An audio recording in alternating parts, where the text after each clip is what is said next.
LB Nagar లో మాజీ మంత్రి హరీష్ రావు మీడియాతో మాట్లాడుతున్నారు. ఇప్పుడు లైవ్ చూద్దాం.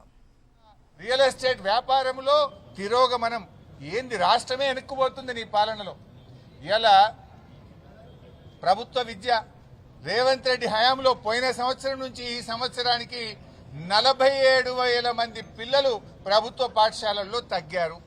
డెలివరీలేమో 72 నుంచి 55కు తగ్గింది. ప్రభుత్వ పాఠశాలల్లో పిల్లలు 47,000 మంది గత సంవత్సరం నుంచి ఈ సంవత్సరానికి చూస్తే తగ్గారు.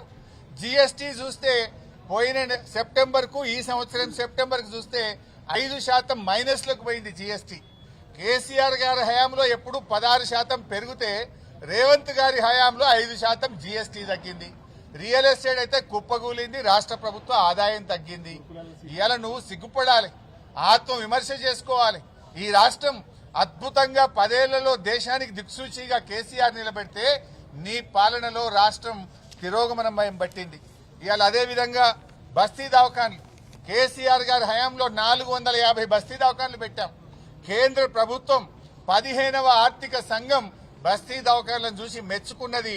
తెలంగాణను చూసి దేశాన్ని నేర్చుకోమన్నది. దేశం మొత్తం బస్తీ దవాఖాన్లు పెట్టమని చెప్పింది 15వ ఆర్థిక సంఘం. రేవంత్ రెడ్డి పుణ్యమాని ఇలా బస్తీ దవాఖాన్లో పనిచేసే డాక్టర్లకు, స్టాఫ్ నర్సులకు, అక్కడ ఉండే 4th క్లాస్ ఎంప్లాయీస్ కు 6 నెలల నుంచి జీతాలే లేవు. 6 నెలలు జీతాలు ఇవ్వవా? 1వ తారీఖు ఇస్తా 1వ తారీఖు ఇస్తా అంటావు. ఎందుకు ఇస్తలేవు అంటే బస్తీ దవాఖాన్లో పనిచేసే డాక్టర్లందరూ కూడా ఉద్యోగాలు ఇచ్చిపెట్టి పోవాలి, బస్తీ దవాఖాన్లు మూతపడాలి.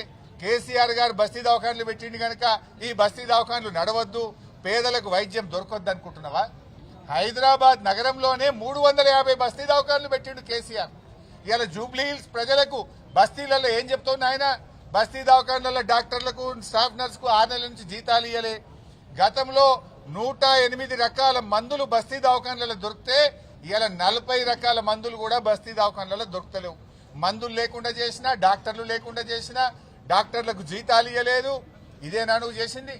నువ్వు కొత్తగా ఇంకెన్ని బస్తీ దవాఖాన్లు పెట్టాలి కానీ ఉన్న బస్తీ దవాఖాన్లను ఇలా రేవంత్ రెడ్డి గారు ఊడగొట్టే ప్రయత్నం చేస్తుండు. ఇలా ఆరోగ్యశ్రీ నేను 10 లక్షలకు పెంచిన అంటూ ఏం చేసినావు నాయన? ఇలా ప్రైవేట్ ఆసుపత్రులలో మేము ఆరోగ్యశ్రీ కింద వైద్యం ఇయ్యము, ఆసుపత్రులు బంద్ చేస్తాము అంటున్నారు. నీ పుణ్యం ఎట్లుందంటే కాలేజీలు బంద్ చేస్తామని ఇలా ప్రైవేట్ కాలేజీలోళ్ళు చెప్తున్నారు, ఆసుపత్రులు బంద్ చేస్తామని ప్రైవేట్ ఆసుపత్రులు చెప్తున్నారు. నీ పాలన గట్లున్నది. ఆరోగ్యశ్రీ ఇలా 1,400 కోట్ల బకాయిలు పడ్డాయి.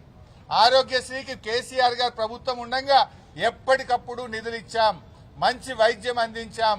కేసీఆర్ గారి హయాంలో ఆరోగ్యశ్రీ కింద 8,000 కోట్ల రూపాయల డబ్బులు ఇచ్చాం. సీఎం రిలీఫ్ ఫండ్ కింద 3,000 కోట్లు ఇచ్చాం.